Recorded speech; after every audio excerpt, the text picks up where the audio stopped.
Hello बच्चों, हमारा प्रश्न दिया हुआ है। जब एनिलीन को 455 से 475 केल्विन पर सांद्र H2SO4 के साथ गर्म किया जाता है तो बनता है। चार ऑप्शन है: alanine hydrogen sulphate, amino benzene sulphonic अम्ल, सल्फेनिलिक अम्ल, बेंजीन सल्फोनिक अम्ल। चलिए समझते हैं इस प्रश्न को। तो प्रश्न की मुख्य अवधारणा में हमें समझना होगा कि क्या क्या चीज हमें प्रश्न में दिया गया है। सबसे पहले समझना होगा एनिलीन के बारे में। एनिलीन क्या होता है? जब बेंजीन रिंग में NH2 ग्रुप जुड़ा हुआ, अमीनो ग्रुप जुड़ा हुआ हो, तो ये हमारा एनिलीन कहलाता है। ठीक है, एनिलीन।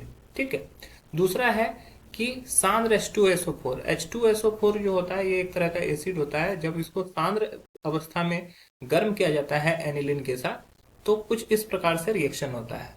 ये हमारा एनिलीन है, जहां पर नाइट्रोजन के साथ दो हाइड्रोजन प्रयुक्त होते हैं और इस पर एक लोन पेयर होता है। ठीक है।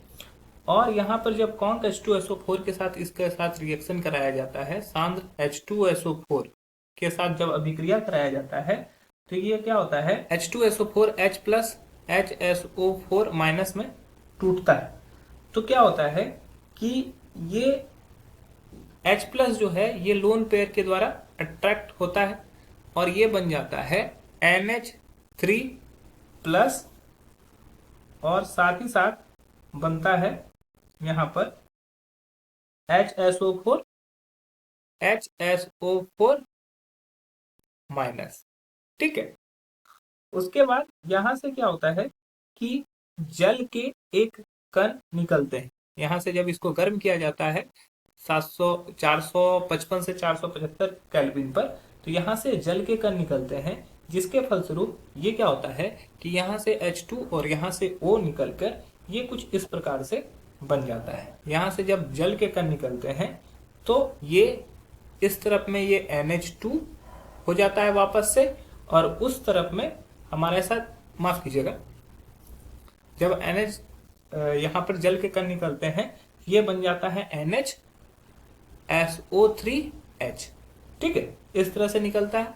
और फिर जब इसको वापस से गर्म किया जाता है तो ये कुछ इस प्रकार से कण बन जाते हैं, जो कि कुछ ये NH2 और इस तरफ में हमारे साथ जुड़ जाता है SHO3। ठीक है। तो ये हमारा जो ये है, ये कहलाता है सल्फेनिलिक अम्ल। ठीक है। तो हमारा जो एनिलीन है वो जब सांद्र H2SO4 के साथ अभिक्रिया करता है और उसको हीट दिया जाता है 455 से 475 केल्विन का, तो वो किस में बदल जाता है? सल्फेनिलिक अम्ल में बदल जाता है। तो हमारा जो सही उत्तर हो जाएगा वो हो जाएगा ऑप्शन सी। अन्य ऑप्शन जो हो जाएंगे वो गलत हो जाएंगे। आशा है कि यह प्रश्न आपको समझ में आया होगा। धन्यवाद।